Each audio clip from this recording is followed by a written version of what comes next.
Hello and welcome to the first video. In this video I'll be designing a Cinder mage and talking a bit about their lore. I designed the first concept a while ago and then continued to change different elements slightly until I got one I thought fit best. The most prominent features, such as the conically shaped helmet and staff, stuck around to the final design, as well as the idea of having a bunch of holes from which excess smoke could come out of. Although some of the designs had little to no armor and were instead robed, I decided on giving them armor in the final design.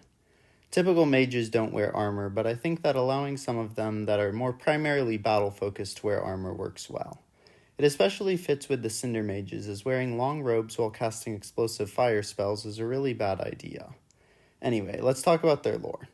Cinder mages are often found on the front lines of conflict, as they typically lack longer ranged spells and rely on catching large groups of enemies at once. Many of them carry long staves topped with metal bulbs that roughly resemble a censer from which smoke constantly billows out. Similar to almost every other mage, they wear tap rings, but we'll talk about that in a different video. They also wear gauntlets that often become red hot after casting spells, and thus their arms are usually badly burnt. Some more experienced Cinder mages can develop a higher heat tolerance, but for the most part they are forced to wrap their arms with cloth before donning their gauntlets. Due to the smoke they produce, they can often be bad at seeing if they wear typical helmets, and it isn't uncommon for them to mistakenly blast their fellow soldiers. Thus, Cinder mages are most iconically known for wearing cone-shaped helmets, riddled with holes, and even sometimes use these same shapes for shoulder pauldrons. Some even collect the helms of other mages they have defeated and strap them to their backs as trophies. Other than simply being destructive, Cinder mages have two other main purposes. Although it's not their most powerful ability, Cinder mages can create smoke screens to blind enemies and create cover.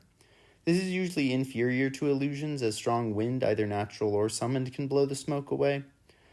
But their other main function is smiths when they are off the battlefield. Their affinity for flames allows them to more easily handle the heat of a forge, and they often mix their magic into traditional smithery.